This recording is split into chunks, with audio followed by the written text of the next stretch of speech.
This is Amária Sweet with HeartMind Expressions, and this is going to be a fun one today. We've got Alex 2 and Soo. So Alex Spielman is a meme warrior on the geopolitical spiritual side.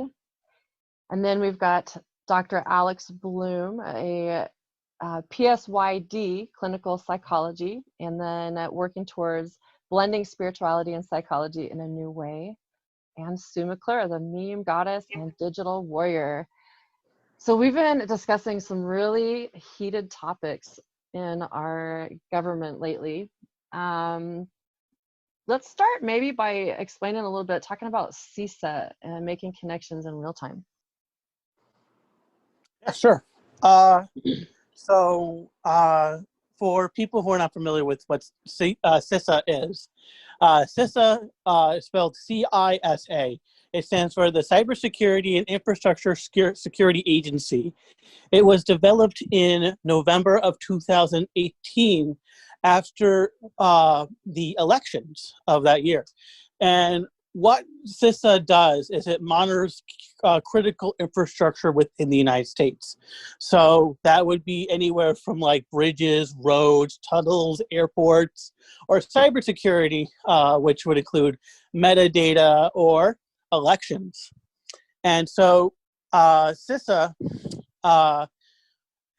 has been doing a lot of different things when it comes to monitoring these things, and the reason why that's kind of important is because there has never been an agency that actually was tasked with that, and now we actually do, and you're going to see a very different change in how infrastructure is dealt with and how it can be safeguarded. Now, CISA is kind of interesting right now because it recently was mentioned on boards. Well, obviously we have a favorite Patriot insider out there, and started mentioning CISA. Now, I was really, really excited when I saw that because that was something I was talking about, and other people I saw, and other people I really enjoy learning from, we're talking about that, and the reason why is because we just had the elections the other day here in the United States, and what does CISA do? Critical infrastructure when it comes to elections, and that's going to be a very important feature when it comes to the audits, the recounts, and other forms of fraud investigations that are happening all over the country. Big time. Yeah. Get your popcorn. I know, right? Yep. The dam's about to break. You guys have some really funny and awesome memes coming out too. Always. We're not going to ever disappoint. The more highlighted the event is, the more those memes come out. Mm-hmm. Right. It's like a meme waterfall. Oh, yeah. Exactly. Well, and thinking about all the stuff geopolitically that's been going on, you know, where are we going to be drawing the line on journalistic malfeasance?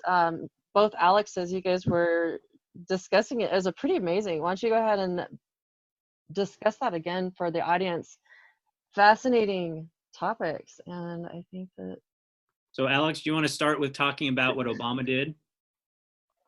Sure.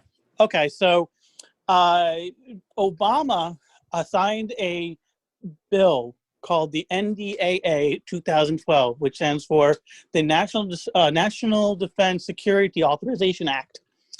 And what part of it was it repealed the Smith-Mundt Act. Now, what the Smith-Mundt Act does is that it required journalists to have some form of integrity and accuracy when they were reporting information and news. Now we do not have that with the removal of Smith-Mundt Act, which means that they can actively promote propaganda. Now, this is also amplified with the fact that we still have Operation Mockingbird out there too. So not only do you have actors within the media who are compromised and are implanted within these branches of media, but now they are legally allowed to promote propaganda without any type of ramifications for their actions. It's pretty creepy. convenient. Yeah. So what you are seeing now, to kind of add on to that, with most recently with the election. And so what you're seeing here kind of play out, I don't care if it's Fox or CNN or wherever, they are keeping in charge of the vote tally. But the problem is they're not recording it correctly. They're not updating it. And so people then assumed that you have, well, it was kind of unknown the first, day or two, and then Biden became the projected winner. And so he's promoting himself as president-elect. And the problem is, what most people don't realize is the operative word here is the word projected. Yep. Okay, not certified. Now that won't happen until December 14th. So what happens is when we vote, the popular vote, our vote then is not voting for a president. We are voting for electorals in our state. And those electorals are decided by the state legislature. And then, every state has their own individual deadlines of when they have to cast their vote, but their vote is based on our vote. And so if everything goes smoothly, each state then decides some sort of like winner based on the popular vote and then casts that ballot. Well, when you have all these states, especially the swing states, now coming forward with this barrage of election fraud, that you can't conclusively call which state goes to whom yet. And so what you're seeing now is like the magical 290 is the number in order to reach that threshold to become the, what will be the certified winner. Okay. 270. Sorry, 270. And so what you're seeing now is basically, what's the word? Kabuki theater? Yes. Like that, right? It's a Japanese term, which basically means you're just seeing actors kind of playing things out on the political stage. And the reason why that is I mean, you see like Biden going out there on the podium, right, where it says office of the president-elect. I thought, oh, that's rich. And he's got a big sign behind him, right? And he's saying all the things that he's going to do. And basically the media is pushing this message that essentially Trump needs to step down now, and then he needs to stop the conspiracy theories that Biden isn't the winner because the media has already called it. And so now the message is, well, the media is the head and is the deciding factor, and that we just have these pesky rules that get in the way, and that it's more of like a formality in terms of December 14th. Well, nowhere in the Constitution, of course, does it say that the media is the caller of the shots. So what's going to happen here is that if for those who are kind of at least somewhat dialed in to seeing the depth of fraud that's taking place, it's literally on every single level. So it's on the local level in terms of videos being taken of these people that are working in the polling stations, and they are changing the votes. Like if there's something wrong, like they didn't sign it, or there's an issue in terms of not filling in the bubble correctly or whatever, then there's videos of like someone who's holding the proper ballot and someone taking a new ballot and refilling it out. There's video of other people who are messing with the ballot so it's not going to be properly read. There's video of people who are tearing up ballots or throwing them away.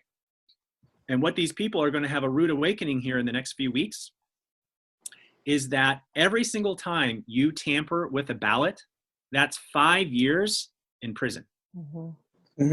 So people are going to have a rude awakening if they don't not only turn themselves in, but whistleblow on other people, because you're going to see a storm like you have never seen before. And we are right in the beginning stages of the lightning and the thunder and the temperature starting to cool off and the wind coming up, because that storm is coming fast. And so you've got the local level. Then you have postal workers who are whistleblowing.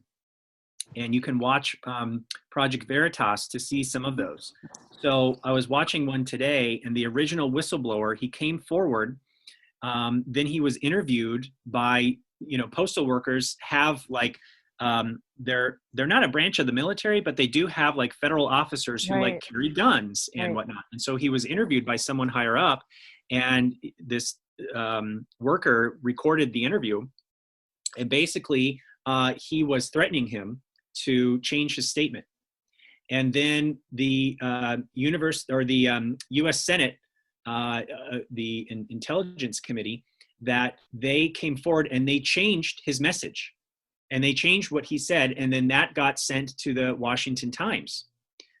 And so now all these mainstream media articles are saying, oh, disregard this guy like changed his message and blah, blah, blah. So he went back on Project Veritas saying, I did not change my message, that the Senate is lying, and that the mainstream media is putting words in my mouth that I never said. Wow. So that's on that level. Then you have something called Dominion, which is this machine that would read the ballots and interpret the results. And you have video of these people who are in charge without having proper oversight, plugging in the USB in order to download the data because it's not connected to the internet. And so that data then is not going through the proper protocols of how that information is then carried on. And there's now talk that this University of, or Princeton University professor came forward and was saying for years now that this is able to be tampered with, like this isn't a secure program. So the list goes on. And now the last piece here is that there is a Lieutenant General retired from the Air Force coming forward, 3-star general, and he's saying that the CIA had this program called Hammer. And Hammer was used to observe other countries to spy. And in 2009, that program was taken out of the CIA. It's a giant computer, taken out of the CIA and put into Fort Washington in Maryland. And Obama was illegally spying on US citizens. And it was on judges, on politicians, in lawyers' offices with trademarked or intellectual property in order to steal information, and that it was used in several of the past elections, including this one. And there is an application that was installed on Hammer called Scorecard. And Sidney Powell is now coming forward and talking about this, General Flynn's attorney and rumored to be the next director of the FBI. And she's saying this Scorecard program on Hammer can illegally tamper with the outcomes of elections by switching the vote by just a few percentage points to sway in the other person's direction.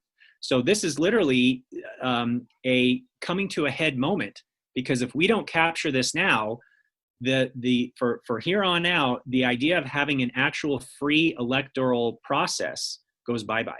So that's why these next few weeks are so important between now and December 14th, that we kind of capture all the fraud that's going on and actually do something about it. Oh God, yeah. So it's a lot to take in to see kind of this, like, again, it's like a dam breaking, right? You see this fraud coming from so many layers.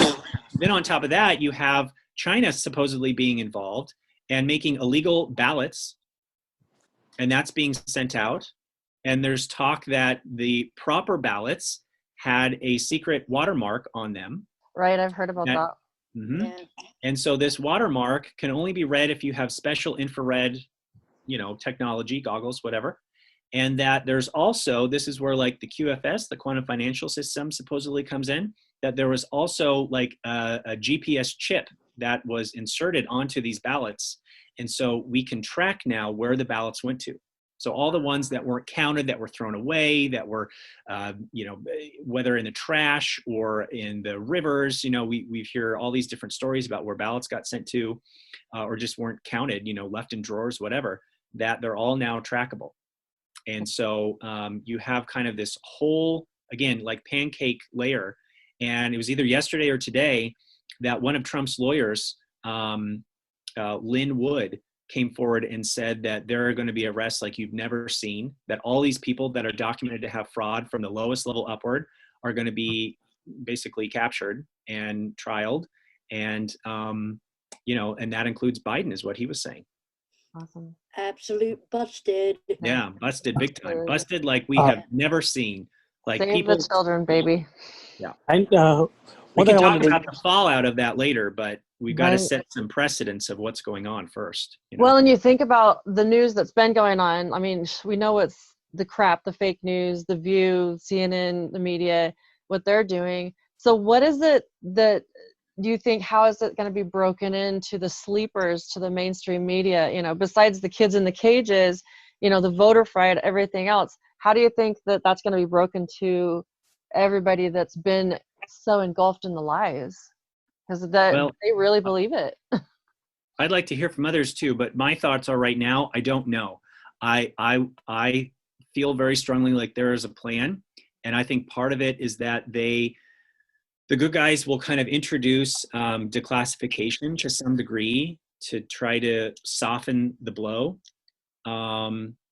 Because I think all of this is just, you're going to have so many different fronts of not just election fraud, not just the fact that, I mean, people's heads, I mean, this is what I so worry about, that like people's mental states are so fragile, generally speaking, that they don't have time to research this. You know, they catch the news on like CNN headlines or Fox News or, you know, wherever they, CBS, NBC, wherever you get their news. And they have like what, maybe a half hour to an hour tops of information that is carefully gleaned, crafted, worded, you know, what's being disseminated, what's being branded as like fake news or conspiracy.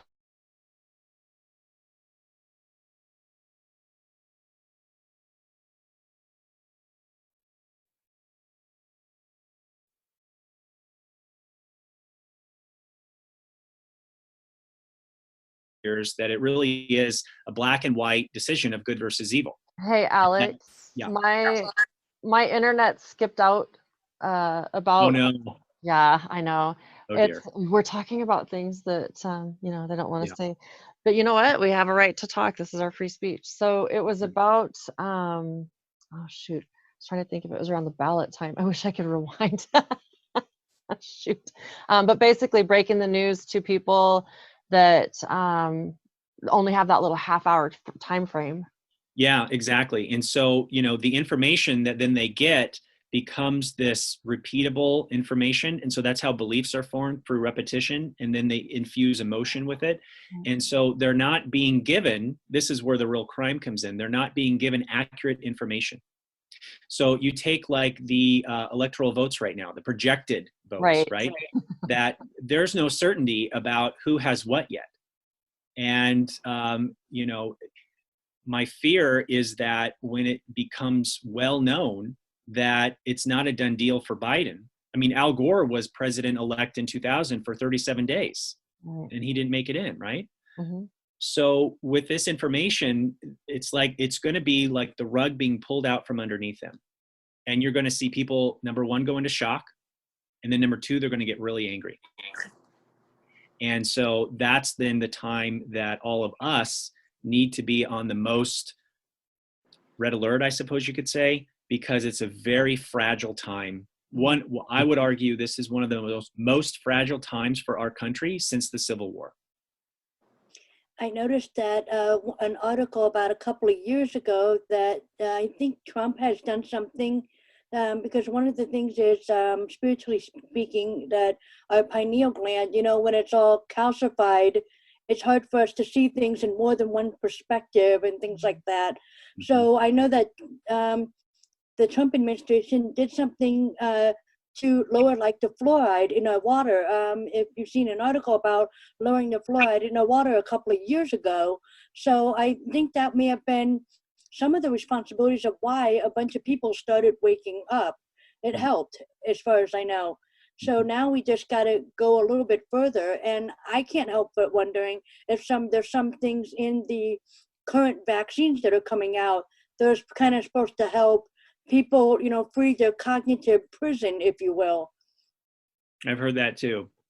Yeah, and even like what Trump took of Regeneron. I mean, think about that, you guys. He had COVID. He was reportedly very sick.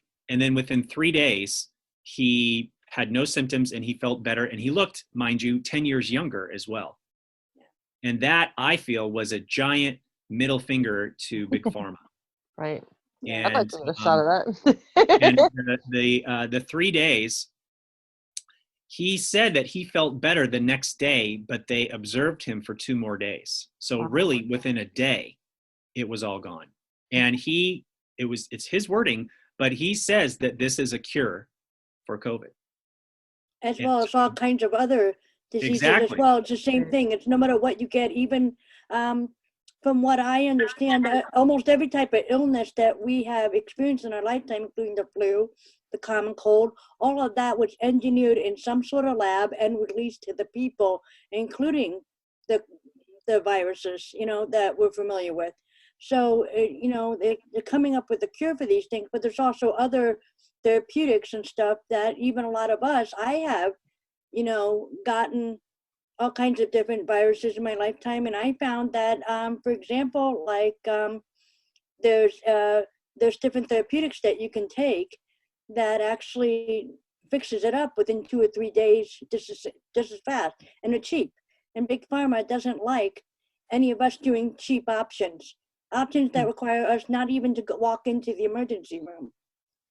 I will be really curious to see, like, just with HCQ, for example, and like what other treatments that can be used for that have, from what I hear, been hidden from us for so long. So it's I just wasn't sure if we were allowed to say some of the stuff, so I didn't want to get the video eaten up. No. Awesome. One thing I wanted to just jump in was when you were talking about hammer and scorecard. The general that we were talking about, his name is Lieutenant General McInerney, and he was on several times the Operation Freedom show, and that's done by Dr. Dave Janda. And great channel, by the way, people. Check that out. It's good What's stuff. What's the channel again? It's called Operation Freedom. It's done by Dr. Dave Janda. And this information was corroborated with a whistleblower, and his name was Dennis Montgomery. Now, Dennis Montgomery was a man who actually was given the order to weaponize hammer. He was given the order by the people up top to start spying domestically. And his information was corroborated by another whistleblower named Bill Binney, who was a whistleblower for the NSA. I think that information is going to come out soon too. I hope so. Yeah. Trump Jr., he tweeted out before he got his Twitter account disabled that he said, basically, we need to declassify everything and get these bad actors while there's still like a window of time to do so. And Bill Binney becomes very important because what we've heard for the last 4 years is that Russia meddled with our election, right? And that they supposedly were the source that hacked into the DNC servers that stole information, like the WikiLeaks emails, for example. And what we now know conclusively, thanks to Bill Binney, is that that is virtually impossible because the transfer speeds were too fast for Russia to have done that. It had to have been an insider with like a USB drive. And so now what we do know is like supposedly Seth Rich was a worker for the DNC that was the individual who, the patriot who basically took that information and sent it to WikiLeaks. And, he was murdered, what was it, several weeks later or something like that. And there was an email from John Podesta that referenced how, we need to go after those, wink, wink, nudge, nudge. And he used like the code word wetworks in the email, which is, code for like having someone offed. Right. So my hope is that that information, if that is, the truth, comes forward soon. I think that's also kind of awesome because that's actually part of the job of CISA. Because as we've all been told multiple times, there was no foreign election in any interference in any election. But here's the thing they never say. Was there any domestic interference? Right. Because if there was domestic interference, as you were saying, Dr. Bloom, 5 years just for manipulating one vote. Mhm. So That's right. What happens if a person was tampering 100 votes, Exactly. 1,000 votes? Exactly. You got people who would potentially serve 1,000 years in prison if they do these things. And the scale of it would definitely be, if let's say we gather everybody up like a mass arrest, Mhm. and what if we have a tribunal? What if this becomes such a big thing where we just can't use a conventional court system? That's what I think is going to happen. And mainstream media is going to have to say something eventually. Yep, that's right. I mean, already, the fact that Twitter is willing to censor the president of the United States, which is pretty much telling a leader to shut up. And that's not, I mean, they Can't do that every here. big tech. Not in the US. Yeah. Oh yeah, I know. It's just that you telling a leader to shut up is pretty bad. And the fact that we've seen how mainstream media has treated our president. These are other Americans treating the president. I mean, wow, and it's just that it's just that I was not surprised, but surprised at how far they were willing to go to basically give Trump, as much of hell as possible. But that's what they do, And that's going to jump right into them potentially being in trouble when it comes to journalistic malfeasance. If it's not an election, which they can then be dealt with tampering with an election and potentially treason, then they would may actually be tried with malfeasance, which is exactly what Linwood and Nick Salmon did to CNN and WAPO. And you were saying that there were other cases that are pending at this moment, if I remember correctly? Yeah, that's right. Yeah, it's not done with. They're pursuing other mainstream media outlets. And, I don't know. I mean, we don't know the exact amount that Nick won, but some of the estimates are like 250 to 300 million just from WAPO and CNN. And I mean, think about that. That's just one case from one person on one situation. I mean, if this breaks and this becomes like an ongoing thing for others to kind of move toward taking legal action, it could easily bankrupt all of these corporate media. And then imagine why all the prisons have been fitted out. All the prisons and all the jails have been fitted out within the last, 5 years now? Well, think about Agenda 21 and what they were planning to do with us. We got plenty of camps. Yeah, they can have the FEMA camps. Yeah, we could. We can put them all in FEMA camps. Guantanamo Bay, because apparently that's also been renovated and built out. Yeah. That's right. And imagine if Section 230 gets repealed with social media as well. Yep. And then Twitter would go down, Facebook could go down, Google will go down. Yep. Amazon could go down. I mean, we're talking about the entire media of this country changing literally overnight. Everything that we know right now would shift. And think about what that would mean, right? Like, play the case forward. If we kind of break up big tech and big media, which have been protecting to such an extreme, protecting is a nice word, but kind of buffering with such intentionality of having the truth get out, that once the truth finally comes out, and people obviously on top of that, not only getting the truth out, but feeling more comfortable of coming forward with things. I mean, imagine what that's going to do for our world after we go through like the shock phase, right? And the potential growth that can happen from just truth getting out. So that means everyone purchase carrier pigeons and learn the smoke signals. I mean, I think that my favorite analogy for this is giving a person who's colorblind those glasses that allow them to see color. Yeah. That's right.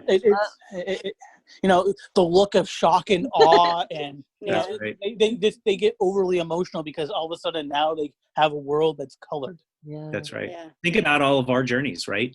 When each of us came to our own journey with understanding truth and knowing how badly we've been lied to, And once we get over to a certain degree that hump and we're able to see in color now, it's so hard to relate to those that are still thinking in the black and white.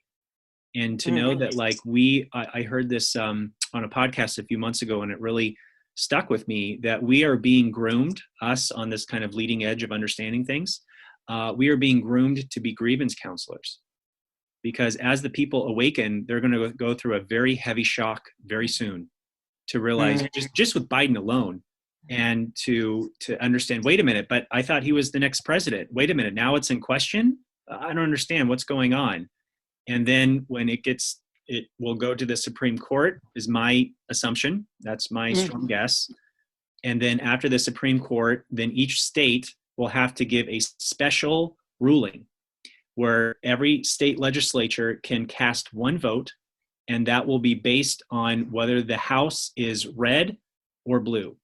And we have more Republican states in this country. So that means that tally will go to the Speaker of the House, Nancy Pelosi, and then she'll have to give that to Trump. And the only way Trump would not win at that point is then if he decides to step down, which he won't. So he's basically guaranteed to win, no matter what angle you look at. And so once people kind of understand that, again, shock and then anger. And so you're going to have something else be entered into the fold at some point soon, whether if it's declassification or something to soften the blow, because we are in a powder keg right now, you know, and all of these sleepers have just been given this magic dust of, the good guys won. I feel so good. I mean, just where I live alone, people were going and letting off fireworks, dancing in the streets. I go for walks at night in my neighborhood. You see people jumping up and down. And these are good people, right? I mean, they are just going off the information that they've been told repeatedly. And so once this truth comes out, and if Lynn Wood's correct and Biden gets, trialed and sent to prison for lots of different things, it's going to be a very rude awakening for these people. Because they have been taught which side was the good and which side was the bad, and obviously they were taught the opposite. Yep. Think mirror, right? I'm sorry, Alex. Oh, I was just going to say that the saying of so as we were saying about how it may go to the Supreme Court, karma's a bitch. Yes. And that doesn't mean anything. That doesn't mean that it's fair or right or it's going to make you emotional or anything like that. It's just, it's going to come around eventually. And that's probably what's going to happen, because look at what happened to 3 of the justices on the Supreme Court. Judge Kavanaugh, Justice Kavanaugh, Justice Barrett, Justice Thomas. All of them were hit left and right and center by these good guys. And specifically Biden, too. And it's with Biden, yes. Yep. And so what happens when Joe Biden and his team have to go to the Supreme Court and look these people straight in the face and realize that these people are going to be the arbiters of their destiny at that point. At that point, that is probably going to be the most sobering moment anybody's ever going to notice, because I don't think any of these justices will ever forget what happened to them during their confirmation hearings. Yeah. For folks listening to this and not familiar with it, it's worth looking up Clarence Thomas's process as he was being vetted. That if you listen to his testimony, he starts all but crying, saying, like, just let this stop. Either put me through, and, you know, I wasn't even asking to do this. I was nominated.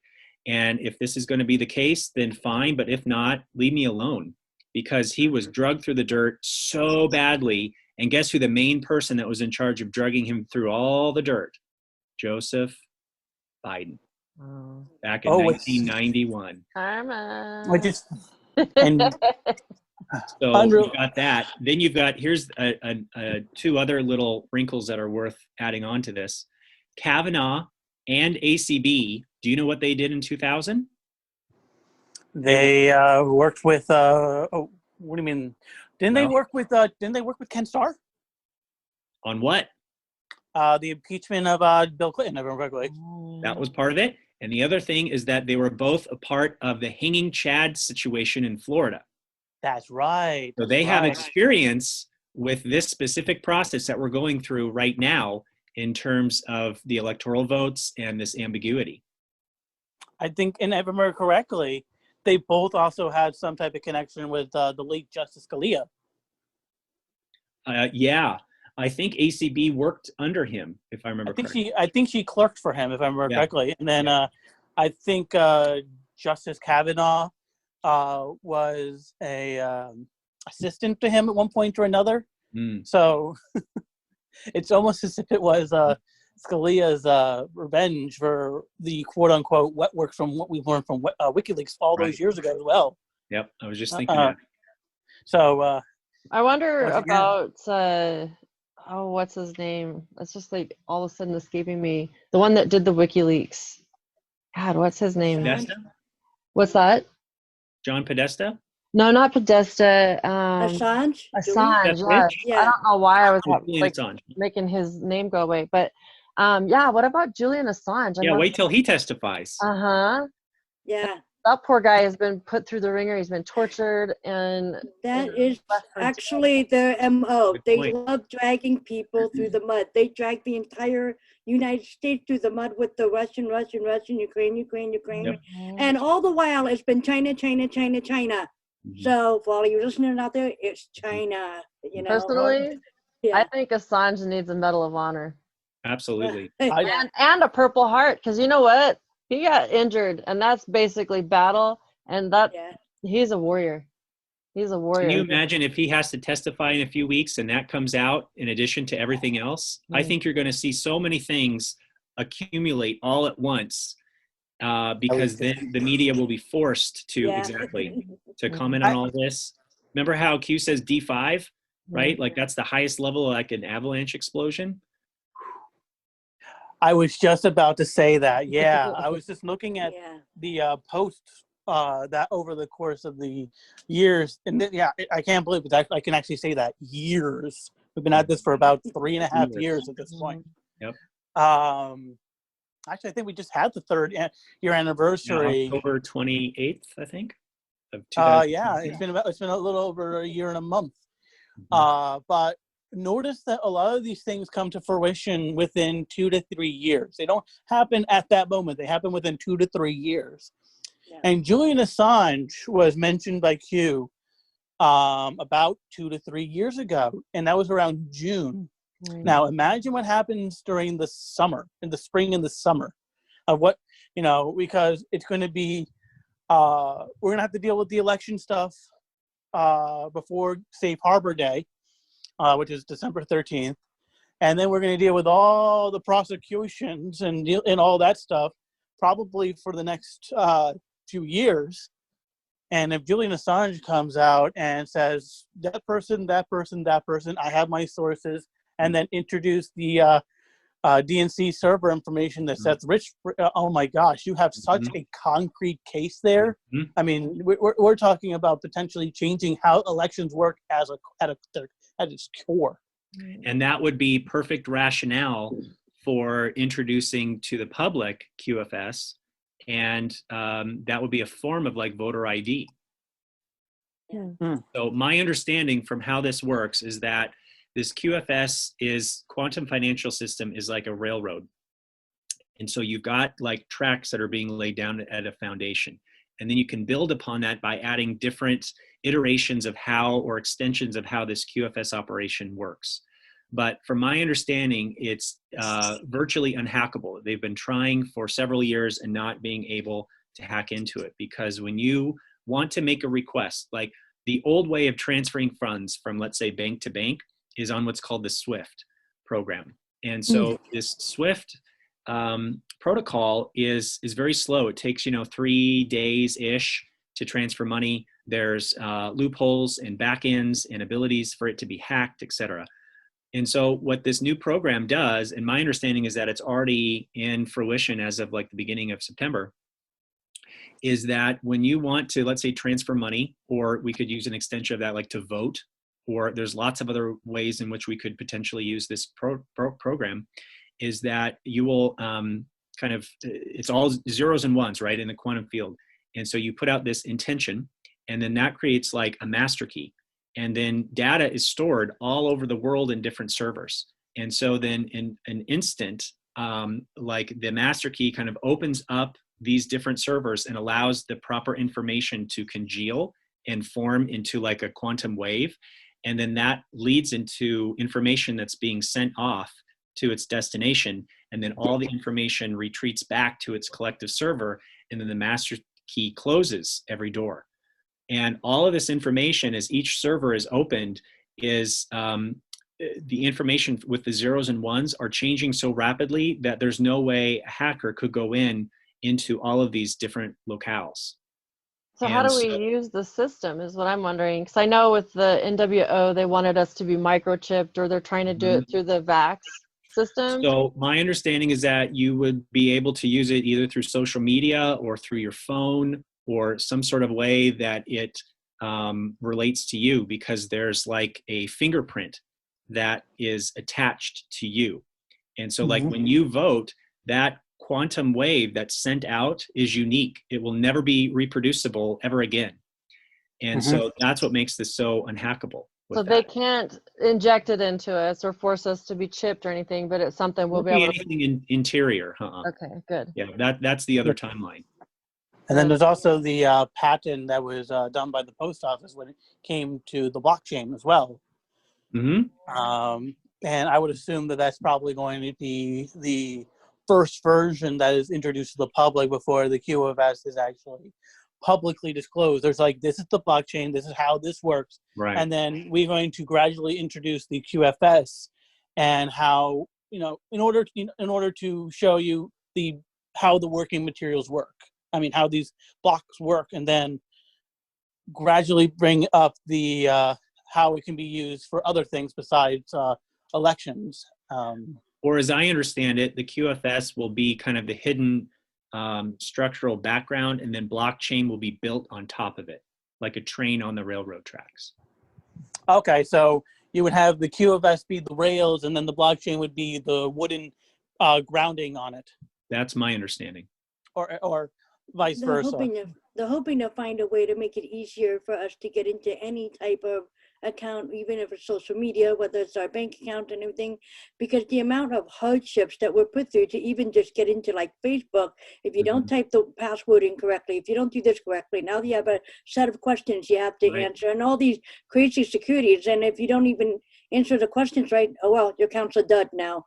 So it's just that all remembering our passwords, right? I mean, all of that junk. Yeah, and so they're eventually going to do away with all that, where it's as simple as pressing one button, just simple as, clicking onto something, and it's uniquely ours. And that's kind of the point of the whole thing, is to make it more simple for us, but more complicated for a hacker to get into. It's kind of like having a house key, and you having the only copy of that house key.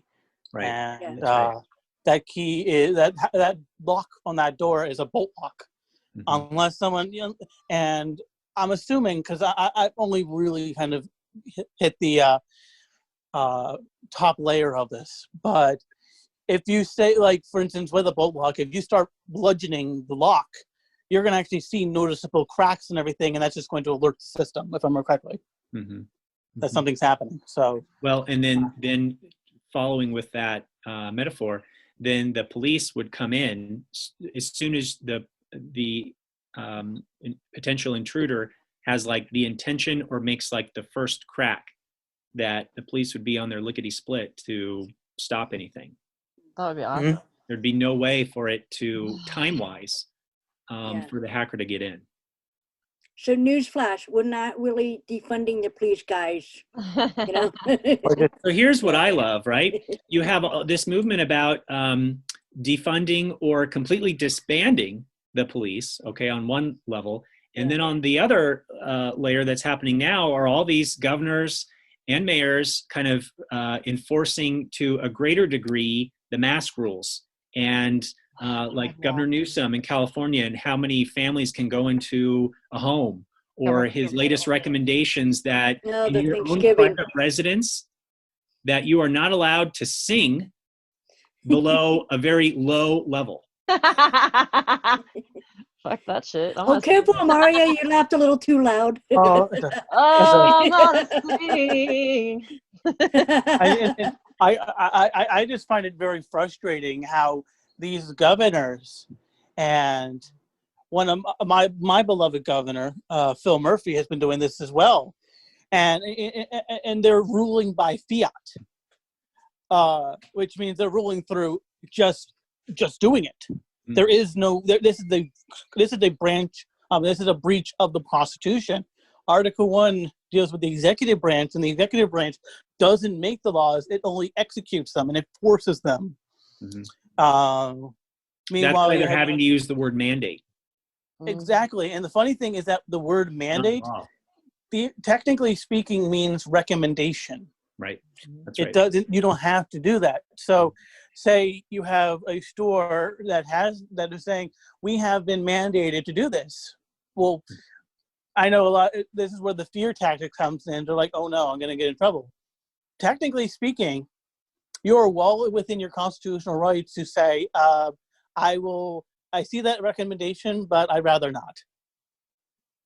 But since people are so afraid of getting in trouble, which they're, anyways, interesting paradox there. Well, there's a lot of places where they're starting to actually arrest people, which is, I mean, that's against Nuremberg law or code anyway, to do that.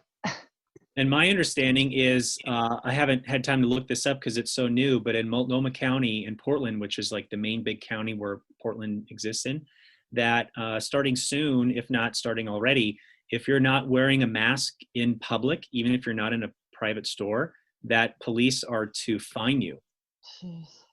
I'm wondering if Idaho's going to do that now. I didn't get to hear the whole message from the way that your governor was talking. It sounds like it. I mean, he was pretty forceful the other night. Yeah, I was pretty nervous about that going out, I guess I should take my, fuck this mask. And that actually gives you a, I'm sorry, Alex, you want to go? Sorry, I didn't mean to cut you off, Sue. I'm sorry. I just wanted to bring up, remember, the DOJ is also looking into these governors now and how they're using their executive powers, whether it's the nursing home deaths in several places or just how they're abusing their Article 1 powers.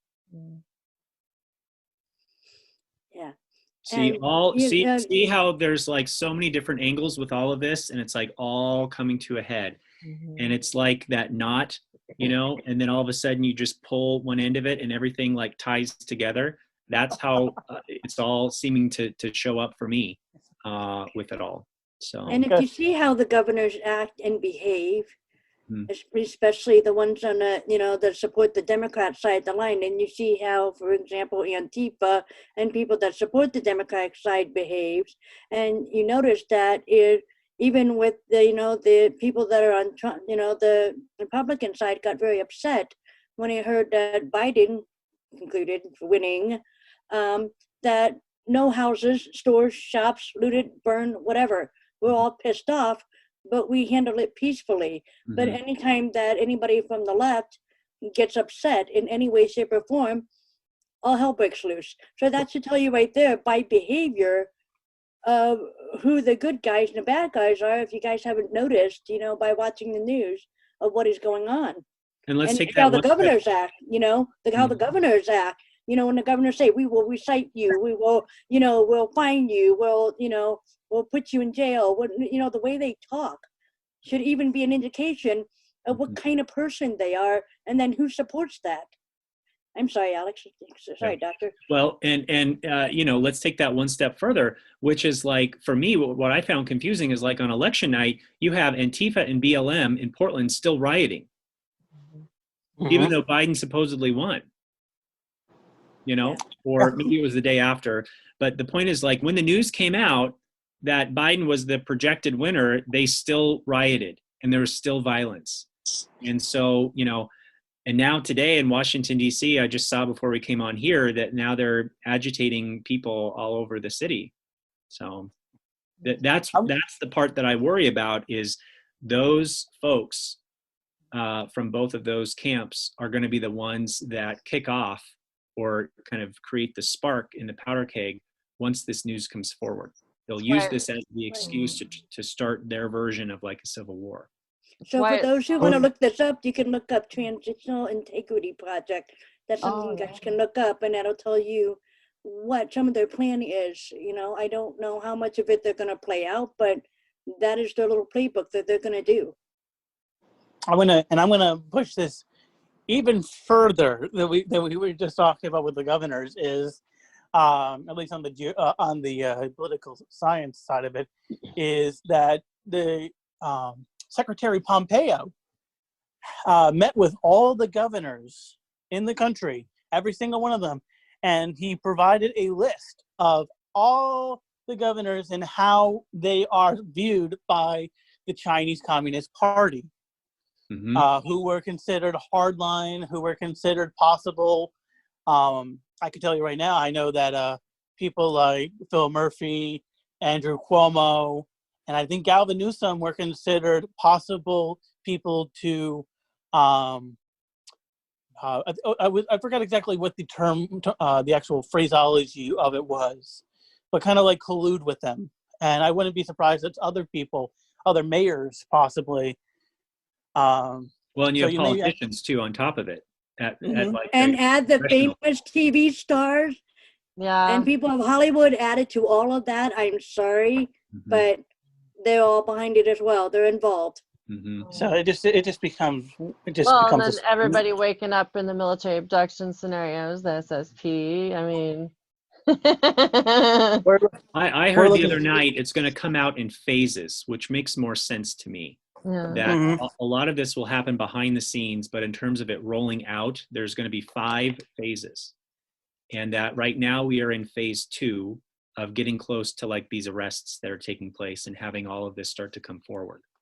And I don't know when this will end and when phase 3 would start and then what 3, 4, and 5 would look like. I would imagine that SSP would be probably phase 5 if it even ever Oh. fully does become public. You know, you've got a lot of interesting things going on with Elon Musk right now. So, you know, we'll see what happens. I heard there's a new version of the internet that will be coming out, quantum internet. I don't really know exactly what that will mean. but- Starlink. Well, I know that it's supposed to be Exactly. faster and cleaner and a hell of a lot. I don't even think it's supposed to really cost anything from what I heard. I heard that too. Compared to what we're paying now. Mhm, I don't know if it's free or if it's just Mhm. extraordinarily a minuscule amount. mhm. But even in South Korea, the fiber optic internet, from what I heard, is only $5 a month. Oh, wow. And it's so We don't much even have faster than that. anything we Yeah. have here. Yeah. So we've been ripped off. Yeah. shortly. Well, our infrastructure has been so watered down for decades, you know, whether that's transportation. I mean, you look at Japan, you look at South Korea and how fast their trains go, and you have the transportation that we have here. There's not even a comparison. Yeah, totally. Pretty I know amazing. I know Maybe NJ Transit. We have train. We have you have your old fashioned rail trains Mhm. over here, and it takes I'd say if I'm going from here to New York, and by car I am about an hour and a half barring the tolls. With the train, it would take me about an hour to 45 minutes. With the bullet trains, like they have in Japan, it should take you 20 minutes, half an hour, if it's nonstop. Yeah. And And now then- let's look at like electricity, right? You have all of these cables that are going, you know, overhead. I mean, I just had like a local friend the other day, and there was like a down cable, and like she couldn't go outside, and she had to have and everything.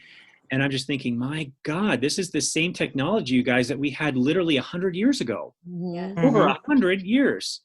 And you go to these other countries, and everything is underground. Mhm. Yeah. We got a And big everything had- recycling yeah. program. We need Tesla. to do. Come on, I know. Bring Tesla Yeah. up. Let's recycle that this. free energy going. Ooh, we could Yeah, Yeah, actually. I mean, we've been ripped off royally because even on just the sheer amount of technology that we've been suppressed with, and it was intentional. I mean, look at it. The cars are basically the same as they've been for what are we looking at? 90 years? Mhm. at least. World War And II. yeah, the cell phones have advanced amazingly, Oh yeah. you know. And why is that? Are you telling me that we can't figure out how to improve transportation, or we can Mhm. improve communication a Mhm. little bit anyway? And then Well- on top of that, oh, I'm sorry, Doc. No, go ahead. But even on top of that, then we can go as far as, like Monsanto. In certain parts of Europe, Monsanto is not allowed, so their food is way better. They Mhm. deliberately been poisoning us here. They've Right. been crumbing our transportation. They've been crumbing our communication. And they've been, politics have been shot at best. Yeah. And Yeah. this is America. Yeah, you said it beautifully. That's it. Yeah, thank you. It's time. It's time for all of Yeah. it to change, Yeah, this is a game that needs to end.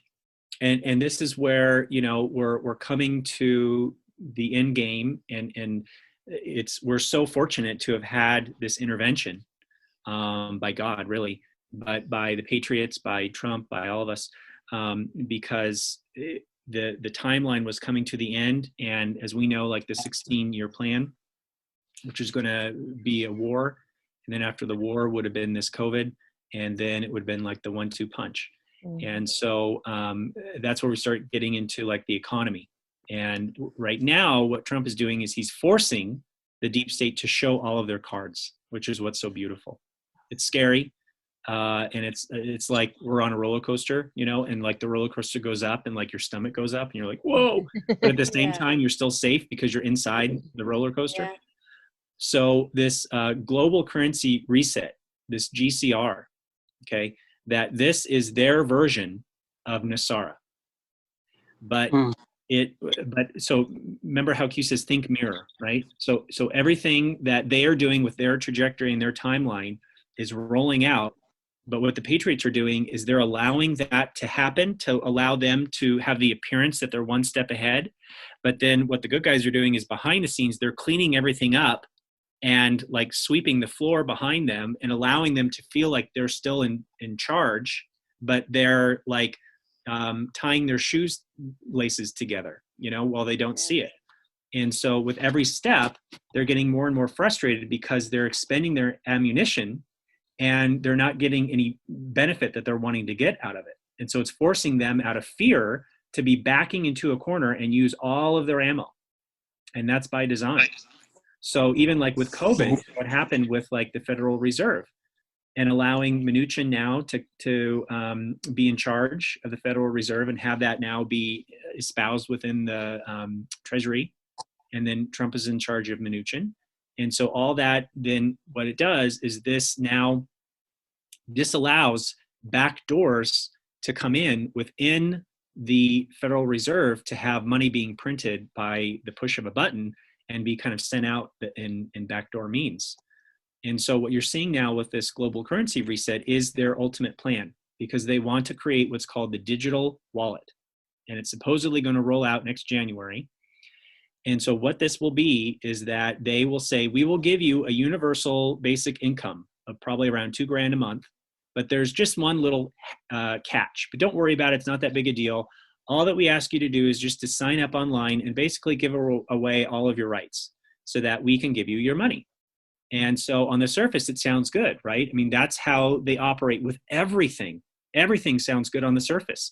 Socialism sounds amazing on the surface. To feel like we're all the same, right? To not have disparity anymore, to have equal opportunity, to have our debt being forgiven and free college and allowing open borders and everyone to come in. They take these universal spiritual principles like we are all one, and they use that as their swift marketing on the surface, where once you are able to do the research and you go behind the scenes, you realize there's actually a devious plan, that there's just a shiny worm on a big hook. And so this is why you look at like socialism and what does it lead to? Well, read Karl Marx if you're not sure. He said himself in his own Communist Manifesto that socialism leads to communism. And we're not being told accurate information about socialism. I mean, you go to Bernie, there's supposedly two different kinds of socialism. You've got like the Venezuela kind, and Bernie Sanders is like, well, we don't want that kind. We want the kind like Scandinavia. Well, I'm sorry, but in Denmark, like the prime minister came forward and said that, scoffing, stupid Americans saying, we don't have a socialist government. We have a free market trade. And so it's like a hybrid. And so, that information isn't often being shared. This is the problem with education and with media, that it's extremely biased in terms of what information gets expressed. And so you have this global currency reset that's being pushed. And so once you sign up for it, this was part of their agenda. But they wanted to have you microchipped. And this goes back to like the 1960s, they were talking about this. And then as you be chipped, in this case, now we know that would be supposedly through the vaccine, right? Through Bill Gates and the Pfizer vaccine, supposedly, and all that sort of stuff. And then that chip would then be attached to your digital wallet. So if you step out of line, then money automatically gets extracted from your account by Big Brother. And you already see kind of like a soft rollout of this playing out in China right now with social credit scoring. That all of everyone's faces are all tracked, right? There's cameras everywhere. And if you jaywalk, by the time you get to the other side of the street, your social credit score goes down. If you're monitored and your phone picks up how you're talking negatively toward the government, you lose some points. And if your points go down low enough, you're not able to leave the country, or you have other restrictions placed on you. And you either have to pay or you have to do other things in order to get your score up. So all of that would then be their plan in terms of controlling us with the money. And as Pimpy says, who's a great channel to follow is Pimpy's Investment Chats. Oh. And what he was talking about is that with this money, you are not able to like cash it out and then use that cash to buy, let's say, precious metal. Now, why would that be included? Because they know that if you have metal, you're safeguarding your wealth. So everything has to be digitized. And we're seeing that play out. Like earlier today, I got a coffee and there were 2 or 3 people that were in line in front of me. I went to 2 different places and each of them were using their Apple Watch to go up to the machine to pay for it. Now the cover story is like, oh, well, it's obviously simple. It's convenient. It's, and this was kind of the irony for me. It's less potential risk with COVID of having to touch objects. And yet at the same time, after you put your hand up to it, you still have to sign or say whether or not you want to tip. So you're still touching it with your finger either way, which was, silly.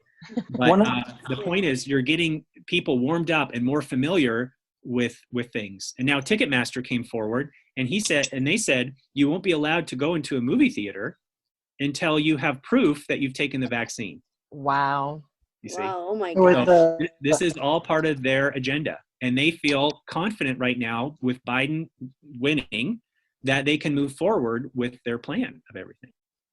One of the things I wanted to bring up was Andrew Yang.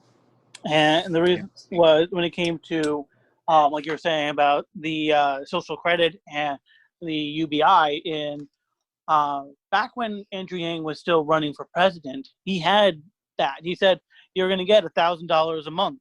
Mm-hmm. And so I actually went to his website and I wanted to read the platform. And in really, really fine print on the bottom, it said that you would have to be subjected to a social credit score. Mm-hmm. Which means that if Andrew Yang would have had that possibility, that was probably the soft disclosure about that was, hey, we'll give you $1,000 a month, but you also have this caveat as well. Mm-hmm. And so, and I mean, nothing is free when it comes from big government. Right. Nothing. Yeah, well, that's if you ever hear these things about all these great deals, and then when they say free college, free this, free that, well, what does free mean?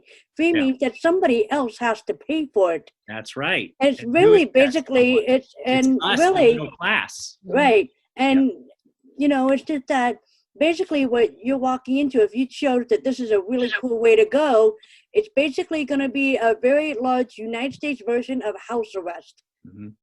I mean, basically, it's might as well have the ankle bracelet monitor on you. And what that for? It watches where you go and what you're supposed to do. You step out of line, you get in big trouble. Mm-hmm. So it's the same thing. I mean, it's just that all of us are going to be basically under some sort of house arrest and be monitored. And it's just that it's prison. I don't think How this anybody doesn't the word freedom will be gone. And how this is done is very in a sneaky way. It's insidious because it's incremental. So it starts very slowly. So some examples of this would be like income tax, for example, right? Like 1913 is when the Federal Reserve comes into power. A few years later, they argue that, oh, we need to tax the uber wealthy because we're running out of money. And then a few years after that, it was like, well, now we need to go after kind of just the really wealthy ones. And then after that, it's like, well, now we need to go after the middle class because look at what happened. And then soon enough, it was like, well, now we need to just tax everybody, you see? So it's like that question of how do you boil a frog? And the answer, of course, is slowly, right? So you're seeing that play out here. Another example is masks, right? I mean, the first is like, we all need to do our part to flatten the curve. And it was supposedly for 2 weeks, right? And then from there, it went from masks being, recommended, with Fauci in March saying that, oh, you shouldn't wear masks. You don't need to. There's no point. As he kind of scoffed about it. And then later on, now it's like required, And so it's going to be the same thing here, that you start off slowly with, let's say, an increase in taxes. And like Biden's proposal was originally 200,000 and up annual income is going to be those who are going to be taxed more heavily. And then he backpedaled and he changed it to 400,000. But you can't trust these guys. It's eventually going to hit all the middle class, because that's how they come ahead, is you've got to destroy the middle class in order to take control. We are the wedge that's keeping everything in balance. And this is what's so beautiful when you move past the propaganda of orange man bad, right? I don't like Trump's personality and therefore he's a bad president. Well, look at what the man has actually done. Look at the facts. But we're not taught to do that because of the brainwashing, right? It's all about emotion, emotion, emotion. But when you actually look at the facts and you can download the information and synthesize what this really means, I would argue he's easily top 3 presidents, if not number 1 of all time, which is going to blow every sleeper's mind because they're like, what? That goes against everything that I know about the man. Well, yeah, but how much independent research have you done outside of a mainstream media kind of spoon feeding you information in a very like controlled way, in a very crafted way, even with word choice, there's so much that's included in there. They really highlight, for example, now, like with Biden, he's projected president-elect. Well, they kind of slowly slip in as whispering projected, but people don't know what that means. That it means nothing right now, absolutely nothing, until you have someone who's certified. But you have all this glamour because they're feeding on emotion of like the office of the president-elect. And here he is with his podium with his special seal and how he's talking about what he's going to be doing, and all these countries like congratulating him. Well, why hasn't Mexico congratulated Biden? What's going on there? Biden's laughing, or Mexico president's laughing, and he's saying, this guy hasn't been certified. I'm not congratulating him at all. So. One of the things that I thought of when we were talking about socialism is the argument that was made by one of the founders of Austrian economics, Ludwig von Mises, and how he was around during the turn of the century. This is into the early 20th century, and this is when like socialism really started becoming a hot button topic when it came to the rise of the Soviet Union and other countries that were starting to deal with these massive depressions. And what Mises was saying was, what is the value of a person's work?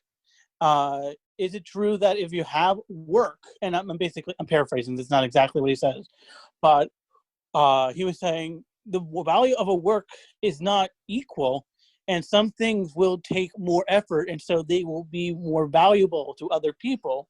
And so it's not equal, but everything is required.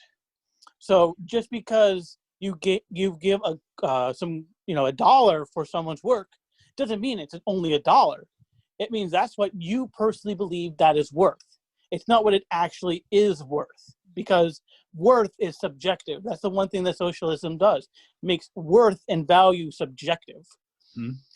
There are actual things where it's actually, they don't talk about how much, say, a car, right? They don't talk about what it is to pay a worker or get the material or to assemble it or to sell it. They only talk about this car should be this amount of money. It doesn't talk about all the other stuff that's happening in the back that is the reason why a car is a certain price. And and they're like, oh, you're being selfish. No, we're dealing with making sure everybody who ever got part of this process was paid and able to put food on the table because they have dedicated their time to do this voluntarily. Yeah. Yeah. So what he's saying basically is that it's about socialism pushes equality, but not fairness. So equality is like the same price of a car for everything, but fairness would be, well, wait a minute, if I have a Rolls Royce versus like a Geo Metro, you can't tell me that they should cost the same because of look at all the labor that goes in that's different. Mm-hmm. And then you have another extension of socialism, which is the cultural aspect. And that's where Marxism comes in. Mm-hmm. And they really push, just like Alex was saying, this subjectivity of what is right and wrong, true, not true, fair and unfair. And so that's what you're seeing now with all of these social movements that are going out there, that they are in their own way saying, who's racist and who's not. So if you have someone who's African American and they vote for Trump, well, all of a sudden you're racist. How does that work? Or now some of them are saying that, like, if you just by the color of your skin, like if you're Caucasian, you're not allowed to go into these certain buildings, that on college campuses, it's now being segregated by race, that during college graduations, it's now being separated by just the pigment of your skin. Well, I'm sorry, but that segregation is inherently racist. Yeah. So they're in a very backwards way actually promoting racism, even though they're calling it something to fight against it. And then they also bring up the subjectivity of things like gender and sexuality as well. Mm-hmm. Let's go by, they're like, you're a science denier. No, I'm not a science denier. I realize that there are biological differences between male and female. It's not just us. It's all throughout the natural world. We see this in plants and animals and all other places. You're either a pointer or a squatter. And it's not subjective. And so now you have places where you can actually, and I know this actually happened here in Jersey, you actually don't have to announce the sex of a child when they're born. You can literally start manipulating them at the earliest parts of their lives. Yeah. You don't get the birth certificate. This person was a boy. This person was a girl. No, you can actually have gender X, which X basically is in math a variable. It doesn't have a set value. Yeah. That's not taking someone's free will away at birth. Wow. Right. Wow. Yeah, So it's amazing how they want all of us together when it comes to financial means and ways of things. But when it comes to race, they want to segregate the heck out of us. Boy, that's one scrambled duck, I can tell you that. Yeah, see that? So let's unpack this a little further. The difference here that a lot of people don't realize is that there is a difference between gender and biological sex. So how you are born, what your genitalia and your sexual reproductive organs are, is your sex. So are you male or are you female or are you a hermaphrodite? Okay, so those are your options. When it comes to gender, that is subjective. That's how you identify, right? And now they've taken it to such an extreme that literally you have, like, I have clients who are teenagers and they're, it's like a joke among them in some ways. Like they take it so seriously, but it's like, I identify as a unicorn, or I identify as, I don't know, whatever it is. Like identify as president-elect. My favorite one was identify as an Apache attack helicopter. There you go. Oh my God. So, but here's something that I thought about the other night. So my sister's friend is having a party because she's giving birth. And the name of the party is something that we're hearing more and more, which is gender reveal party, right? And I started thinking about that phrasing. And I'm like, wait a minute, time out. You're not even born yet.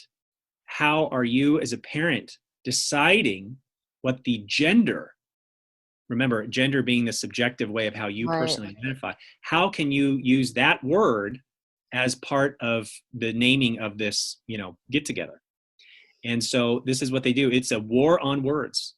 And when you go back to Marxist philosophy, and the top heads of BLM actively say that they are promoting Marxism. They're well trained in this. And if you go to BLM's website, it actively says on their like about page mission section that they are about kind of disrupting the normal flow of like a household and taking away, you know, rights and privileges of the father. So this is all about the destruction of kind of traditional norms. And that's what you're seeing play out right now. You're seeing this globalist thought versus nationalism. Nationalism is where people stay true to their culture, their norms, and their traditions. And then you have this globalist thought, which says, no, we need to get rid of that. We need to have full open borders, and we all kind of blend into one. And this is where it gets sneaky, because on the surface, that sounds very inviting, right? Well, yeah, this makes sense. I want to be a global citizen, right? I don't want to identify with just kind of one country, or I don't like parts of the things that America is doing, and so we need to change it, or we need to be more accepting is going to be another word that they use, right? Yeah. But there's so much, like I was saying earlier, insidious attachments or strings that are going on underneath the surface that the people aren't taught or made aware of unless they do their own digging. And that is the crux of all of this. And so what you're seeing now with Trump really leading the way for the entire world is he has actively kind of flexed his muscles and said, no, we are going to be promoting nationalism. And how does he say that in his own phraseology? America first, right? Make America great again. Pushing this idea of patriotism. And of course, like Obama, you know, he was the exact opposite of that. You know, and listen, I voted for Obama both times. I campaigned for him. I flew to both elections. I was a hardcore Democrat. Yeah. And once I started learning these things, it's like you have to transcend that pedestal that the media has taught you to put him on.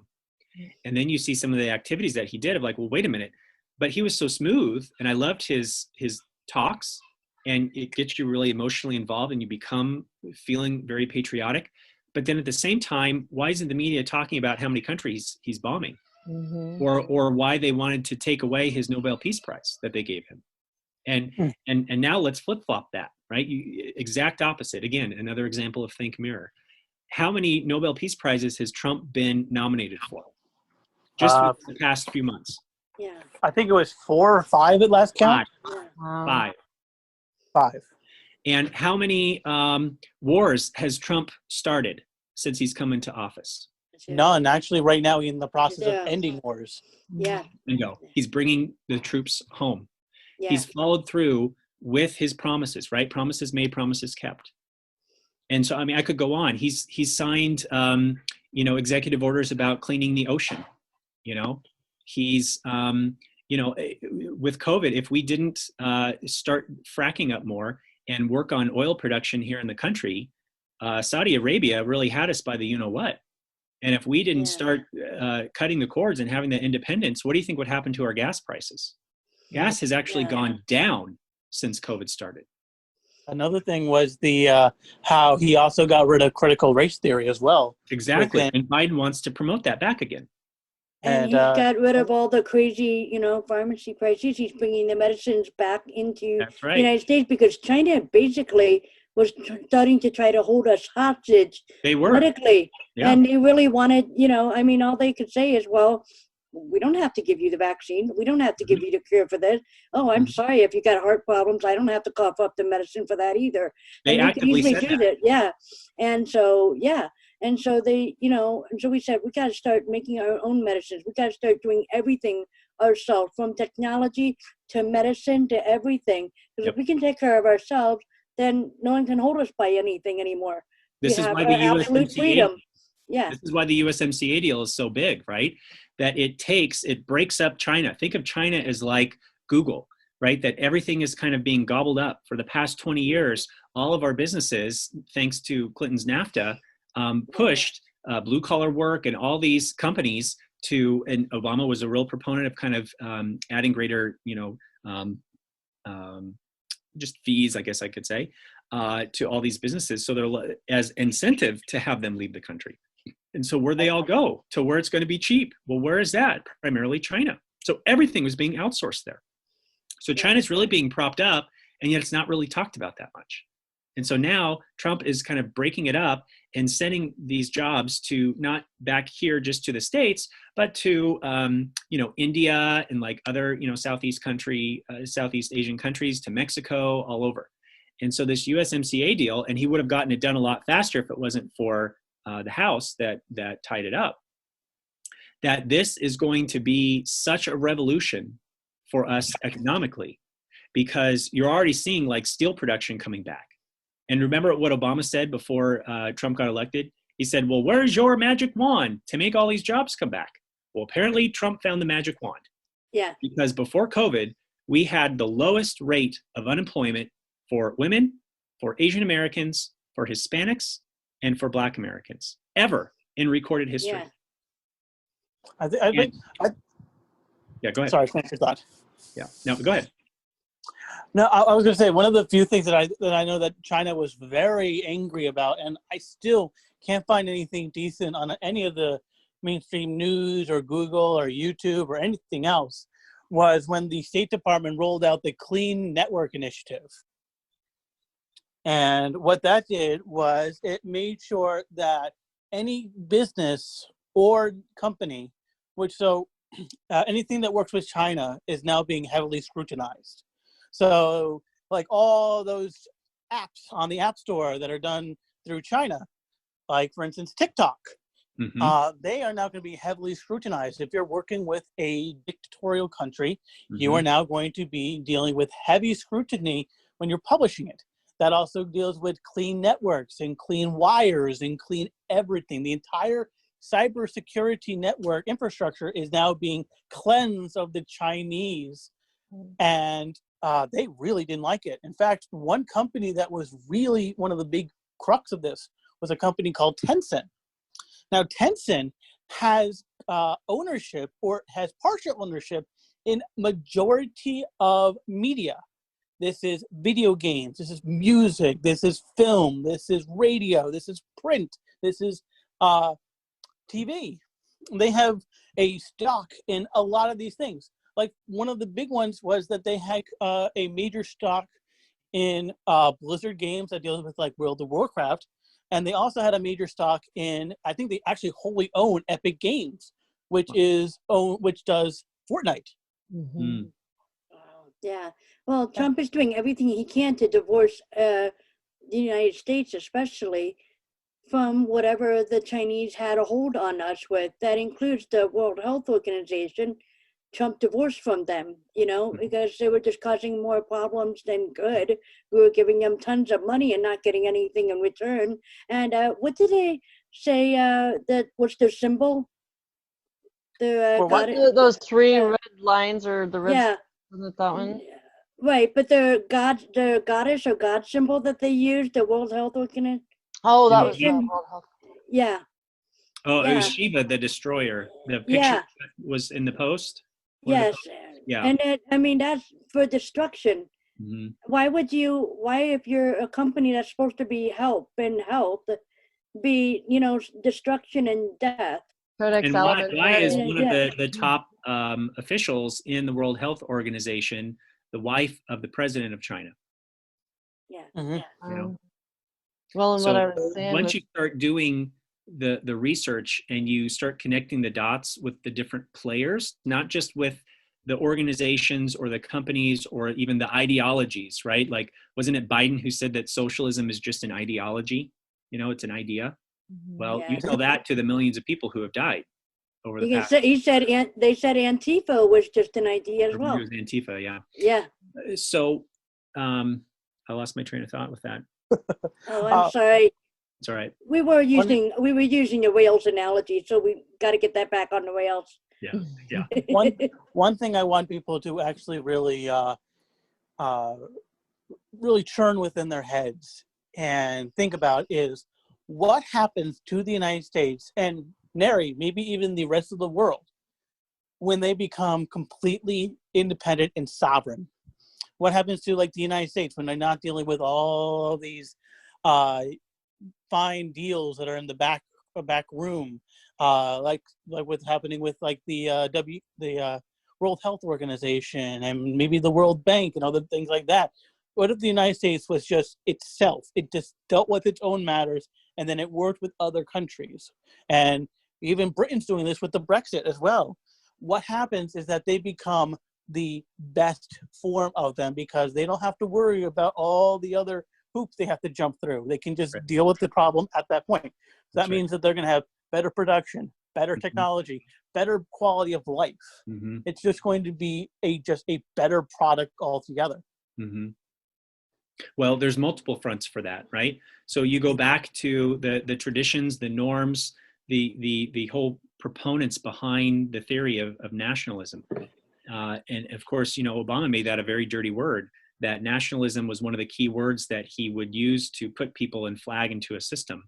That there's a whole theory in terms of like the FEMA camp timeline of things, that you were going to have 20 million Americans, as I understand it, that were not going to be able to be brainwashed.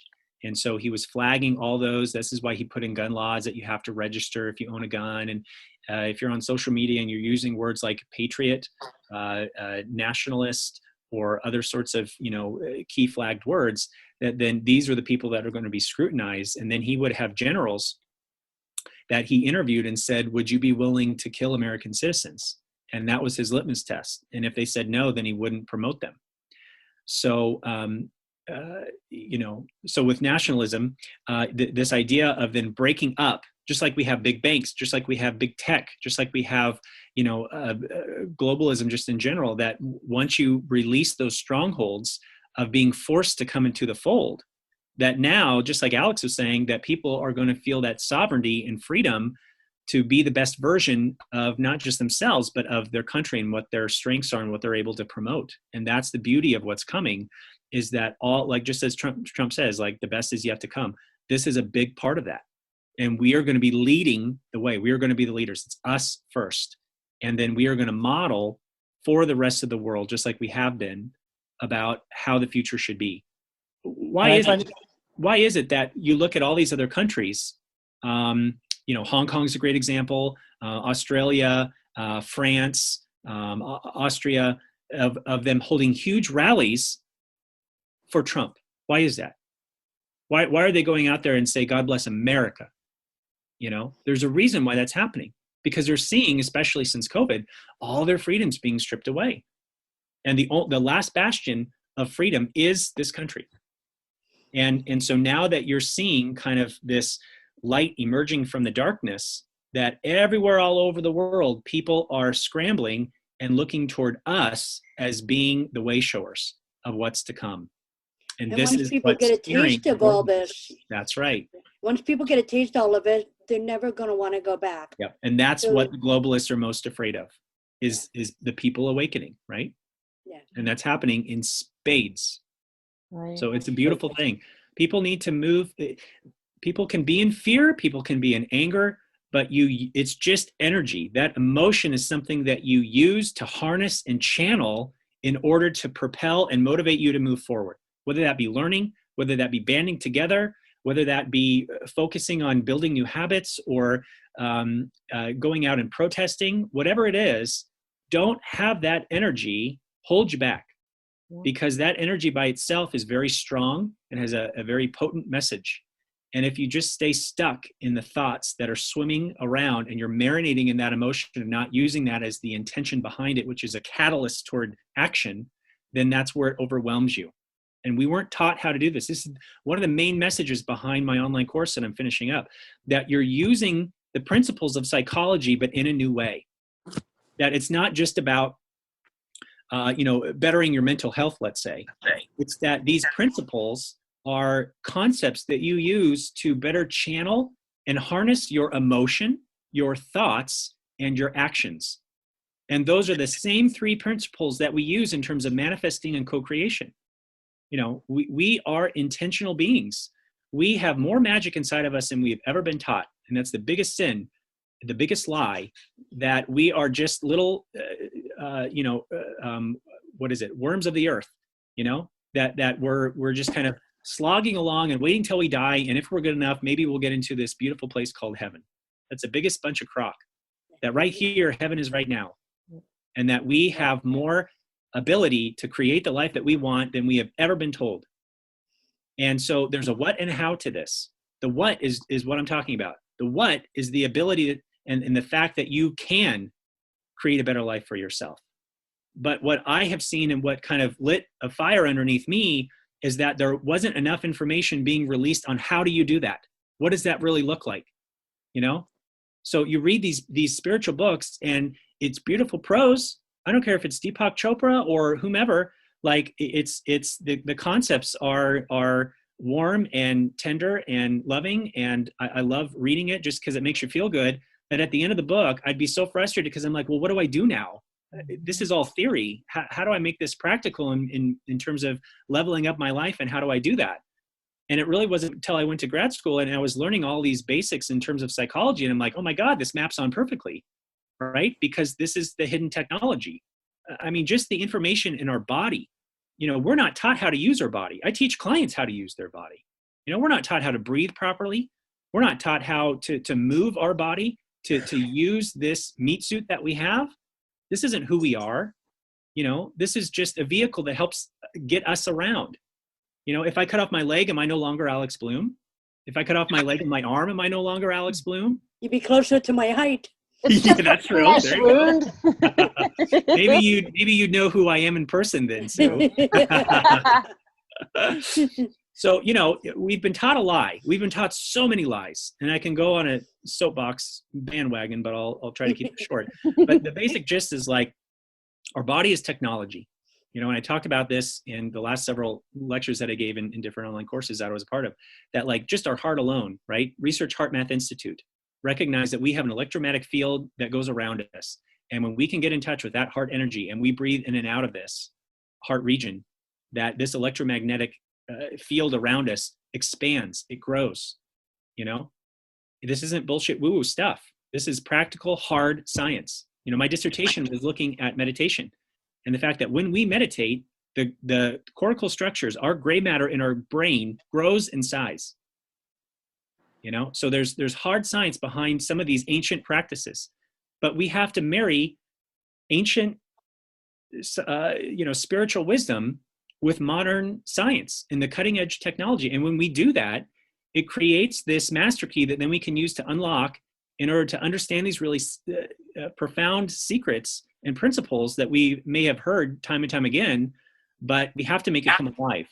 And that's the beauty of this psychology work, is that you have these science-based principles that we know work in terms of managing those three areas that I mentioned, but now we're using those three areas, but in a different way, in a way to not just say, oh, I feel a lot better, I'm less depressed or less anxious. No, that's just a starting point.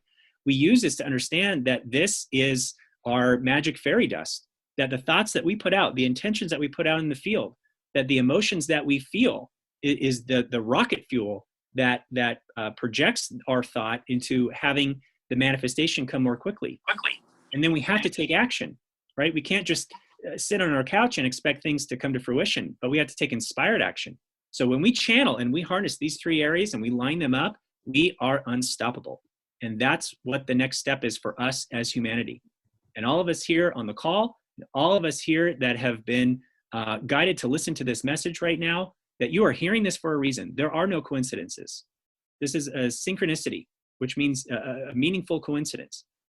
And so, use this in terms of waking other people up, in terms of waking yourself up, grow in your spiritual development, contribute to humanity. I mean, now's the time more than ever.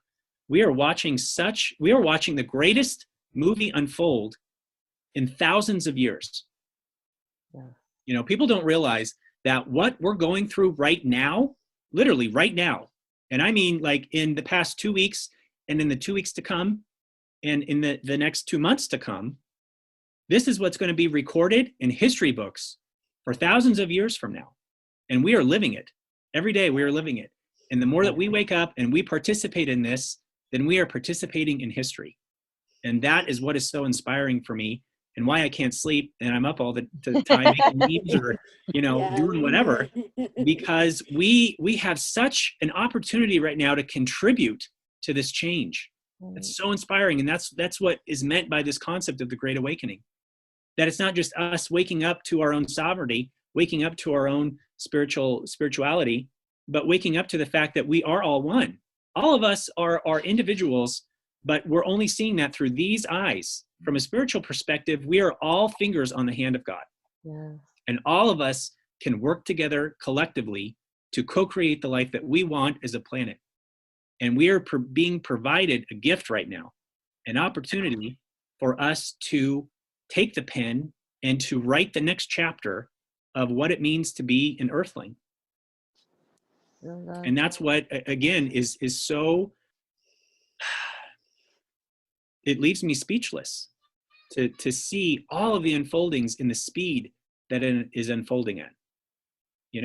For years, I've been on my spiritual path since I was 14.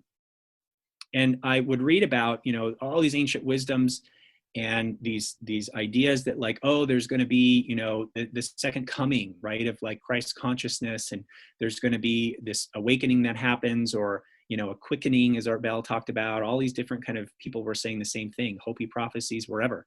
And I'm like, okay, well, maybe I kind of see it, but it's going so slow. And then I started waking up more really in 2015. And I started thinking, whoa, there's so much corruption here. And then I started to get mad. And I'm like, come on, we've got to wake up. We're on a limited time in order to do this. And then in the last 3 years, we've had a catalyst. We have had such a gift for those who have been open to receiving this information. It's the greatest military intelligence that's being dropped upon the public in human history. And that information is just a little bit of spark, like they say. And all you need is a push. And once you have that, you have the whole world working together in terms of stopping this timeline that would have created literally not just the destruction of Western civilization, but 90% of humanity would be enslaved, And the fact that we are seeing all of that crumble, this is why they say you are watching a movie, enjoy the show. Because right now, literally, you guys, right now, we are in the climax of it all. This is the scene where it's like in Joseph Campbell's Hero's Journey. This is the scene right now that we're seeing play out every day of our lives, and we're on social media or TV.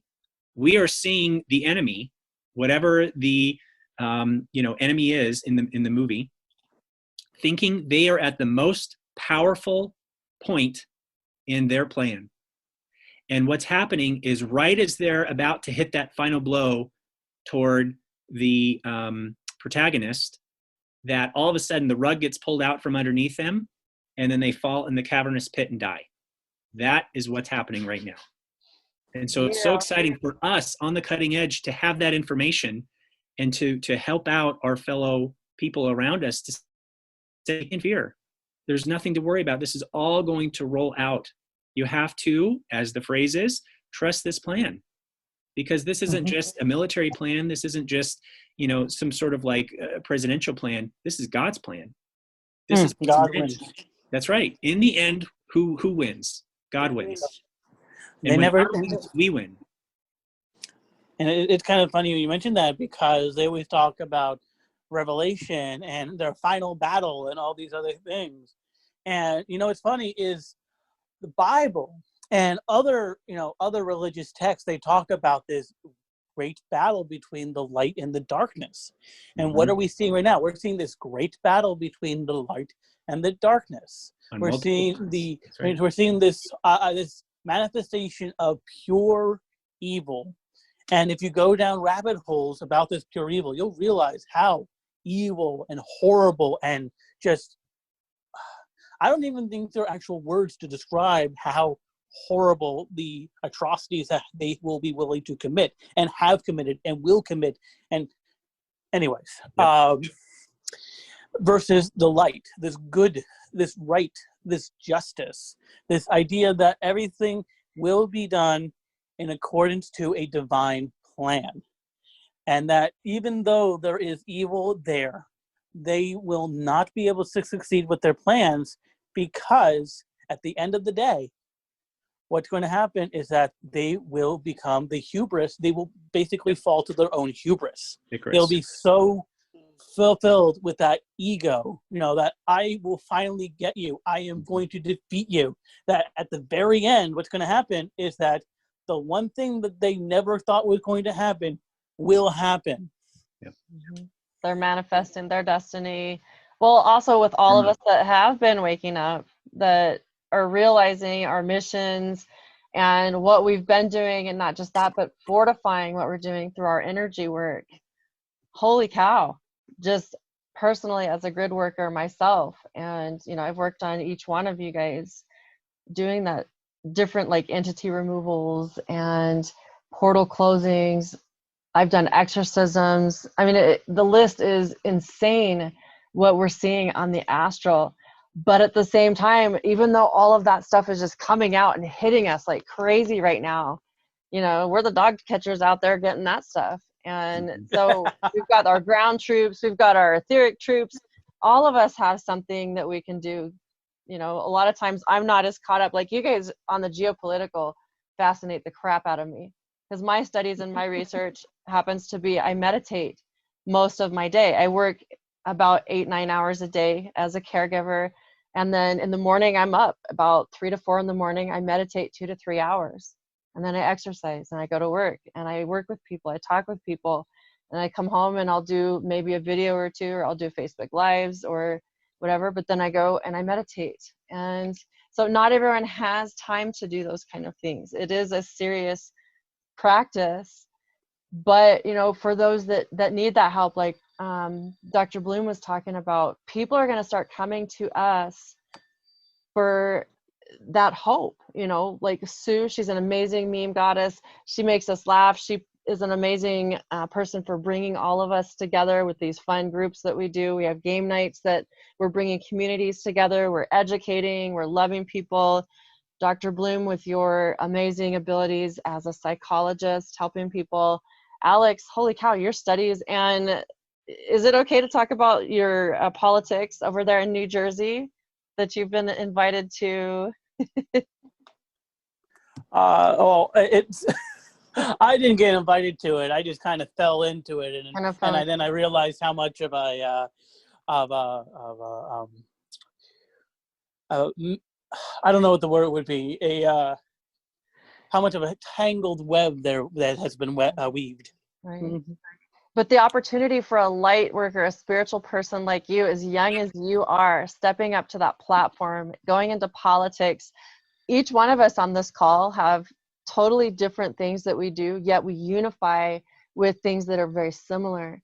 And that's what we can do together as humanity. Everybody listening to this call, what are your strengths and how can you unify in your communities? What can you do to bring together, make a co-op of, who has food where if something happens, or, make some sort of a chain of, hey, what's your phone number? I just want to make sure you're okay. Or can I come knock on your door and make sure you're okay with what's going on?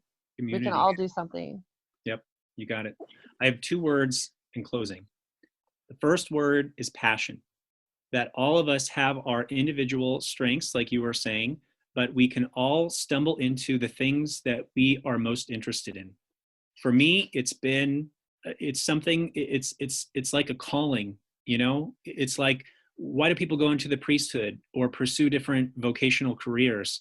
That you have this unquenchable calling that you can't not listen to. Mm-hmm. And for me, it's been playing a part in this movement, this role of learning about all these different things in order to help awaken the masses through humor of memes and through education, through coming on platforms like this.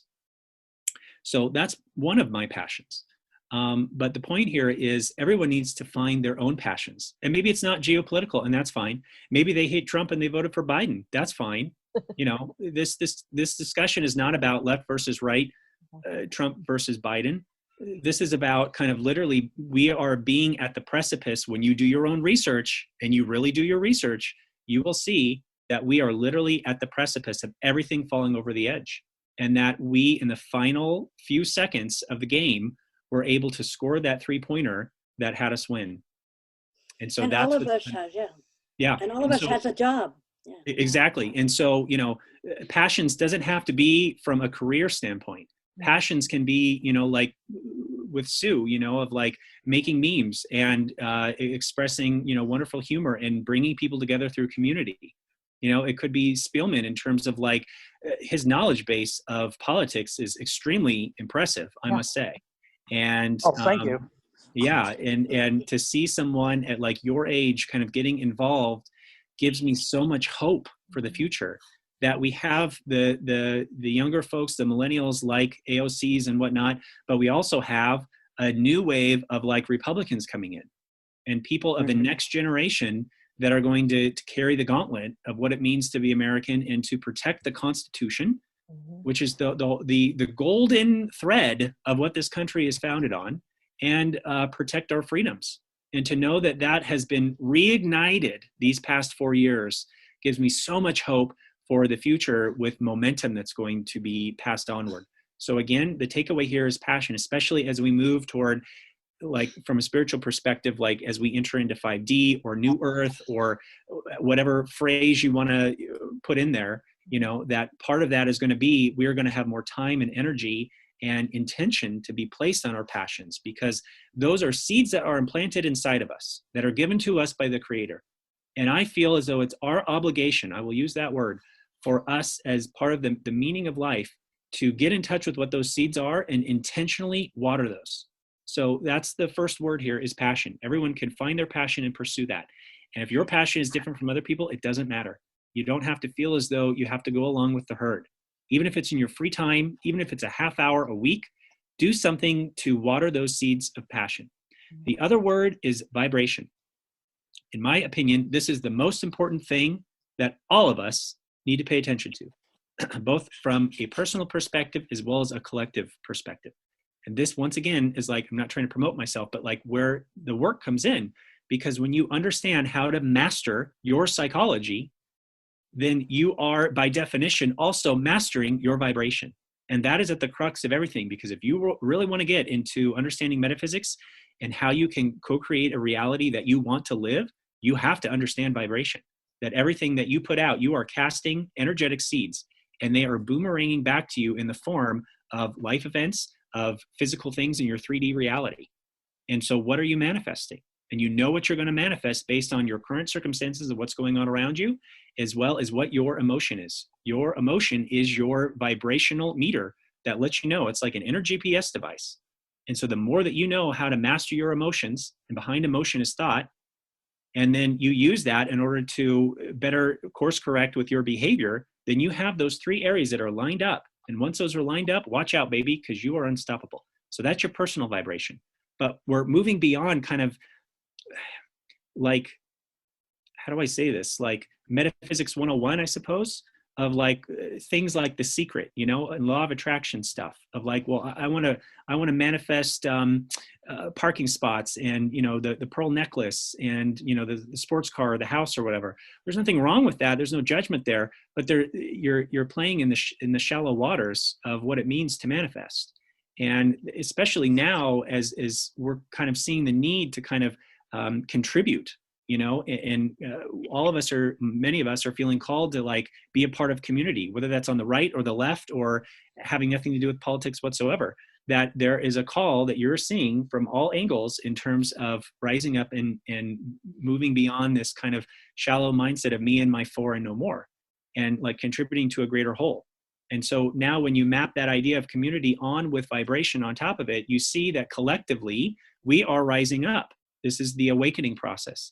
And when we rise up, our collective energy, and you see this kind of partly reflected in like the Schumann resonance, that our collective vibration is now rising up so high that the prior timelines and those that are the leaders in this kind of globalist hidden agenda that's based on, you know, these blood cult rituals and sex magic and, you know, bloodline families for 6,000 years and worshiping the Baal and Moloch and all these sorts of nasty things, that all of that is literally having to crumble before their eyes, like I was saying when we're at the climax of the movie, because they can't hold space for it anymore. The vibration vibrational energies of the planet are too high at this point, and there's too much momentum moving forward for them to carry on. And they just haven't woken up to the fact that they've already lost. That's what's so beautiful about this. So we don't have to stay in fear because we know how the movie ends. And here's the other metaphor, that it's like, you know, when we see a movie once and then we go back and we watch it again, why do we watch it again?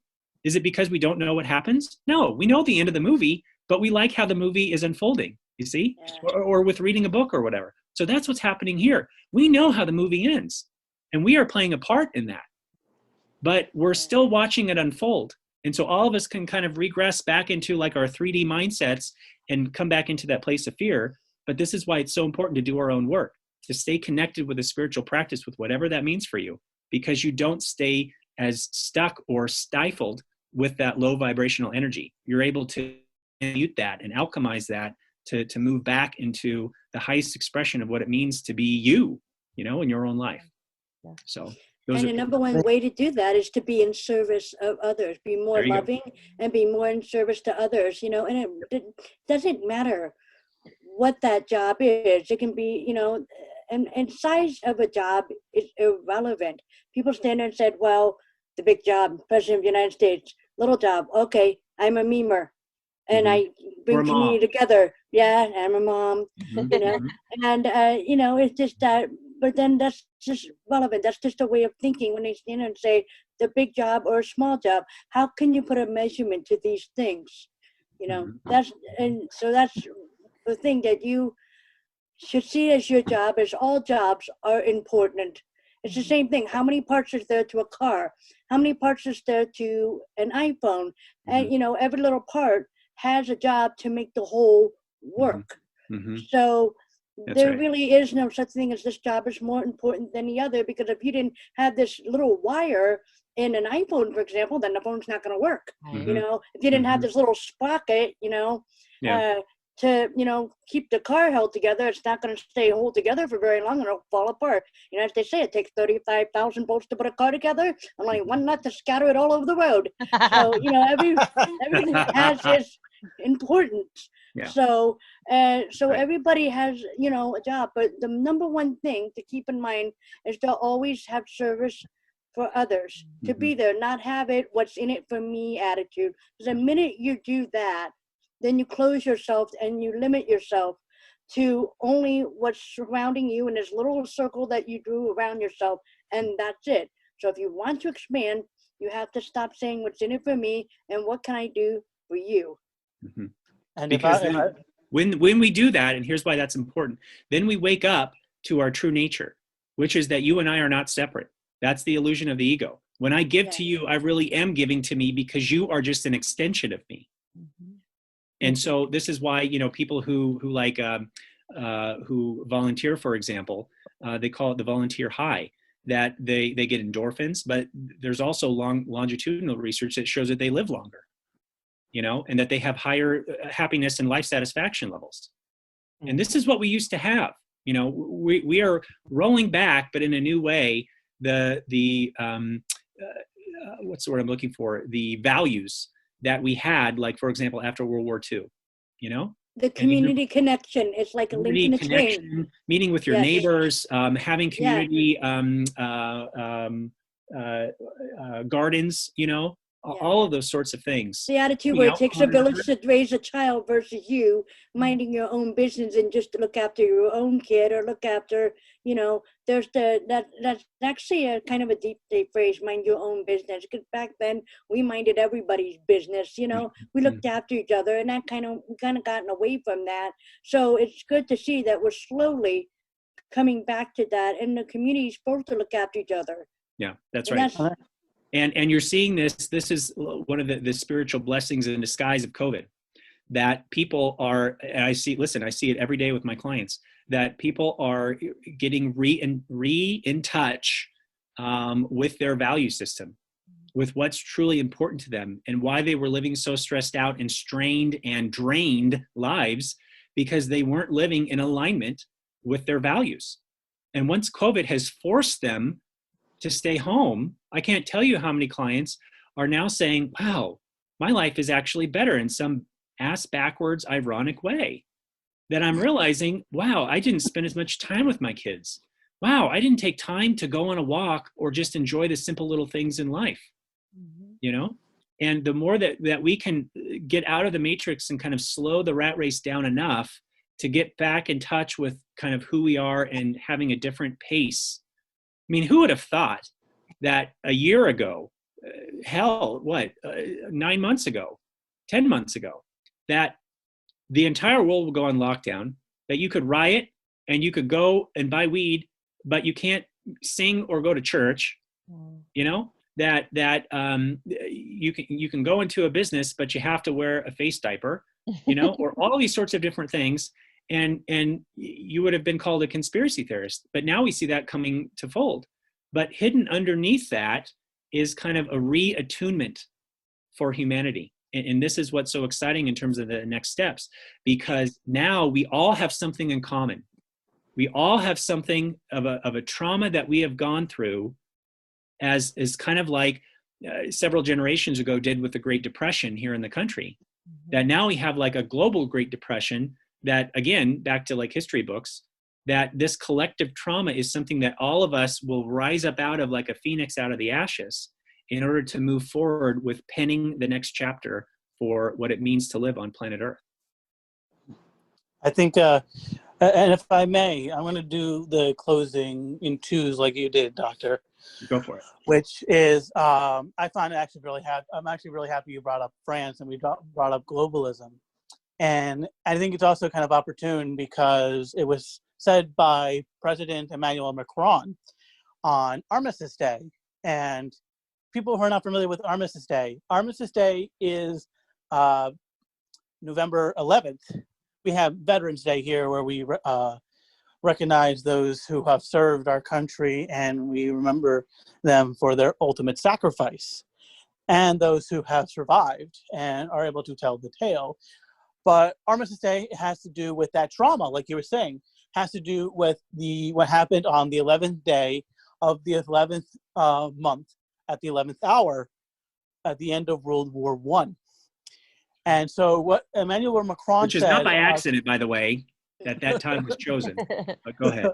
But what Emmanuel Macron said at the anniversary, this was 2 years ago, and you could tell this is why globalists and the cabal really hate nationalism, is because what Macron said was nationalism is a betrayal of patriotism, which is completely wrong.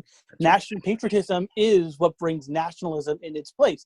And also realize that the deep state has made nationalism a dirty word. That's right. And so we're seeing this idea of what is considered subjective and what's not subjective. Like you're saying about a meaningful, what is considered a bad, hard job. Well, that's considered a matter-of-fact thing. But when you talk about things like gender identity and other things like that, that is subjective. It's the other way around. It's what's actually within your own existence. That is the subjective. How am I going to make the best life for myself while also contributing to my community? And then the other part is actually matter of fact. There are actual barriers there. So it's that conflation between those two that has actually caused a lot of people to be confused. And the second thing, in closing, you were talking about vibration. And that brought up a fantastic quote from the one Nikola Tesla. And that he said, if you want to find the secrets of the universe, think in terms of energy, frequency, and vibration. And human resonance, we deal with things like the solfeggio frequencies.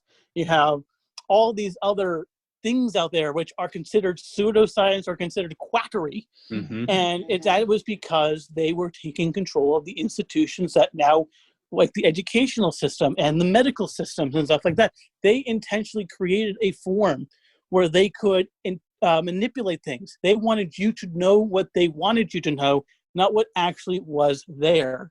And so when they deal with their awakenings and they see what's actually there, they will realize that there is a world that is yet to be fully explored. And it is something that the ancients have been talking about for generations to look at the scars, look at the mind, look at how everything is working. Because if you do understand these things, you're going to create a society which is going to be so well tuned and not bogged down by all the pettiness and all the ego that is currently what's happening today. Yeah, it's like with one of the memes that they said, you know, I don't have a type. If we vibe, we vibe, right? So, I like that. And you see that even in like ancient Egypt, you know, like when I went last year, and the hieroglyphics everywhere and the frescoes on the wall and whatnot, like how they position their hands, and even like the snake crown that they wore, all of that was metaphorical for vibration.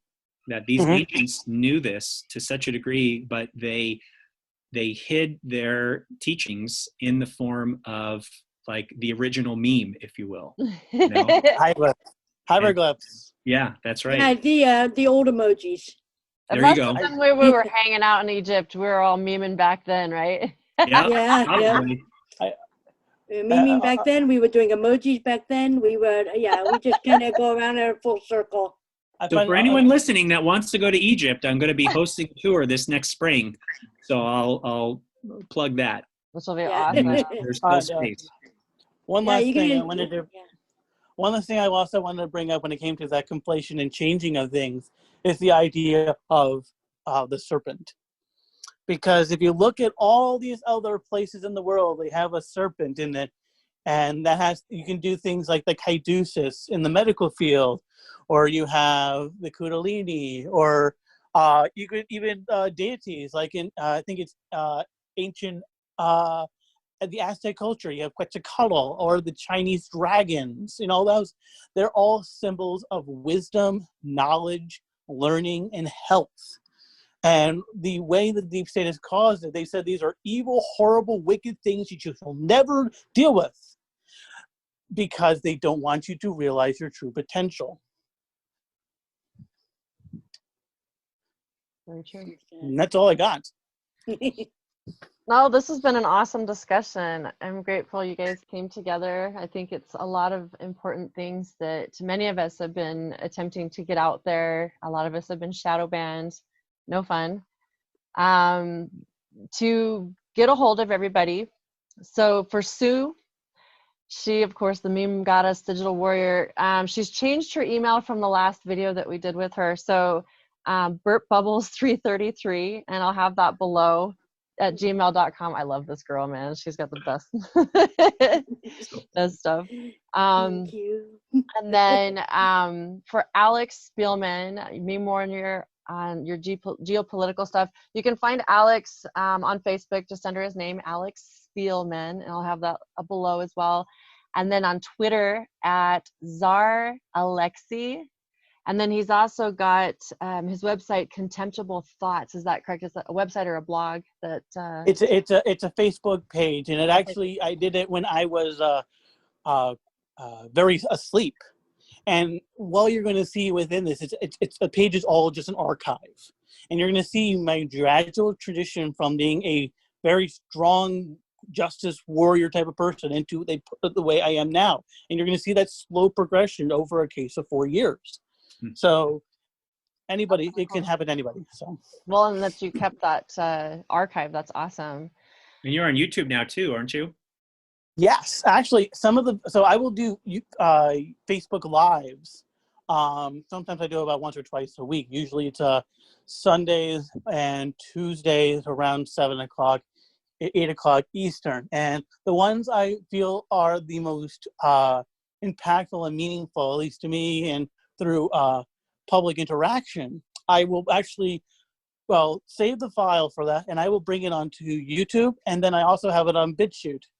And that's just going to be, those are both going to be Alex Spielman as well, because I think we have to document those things for posterity. Yeah, I agree.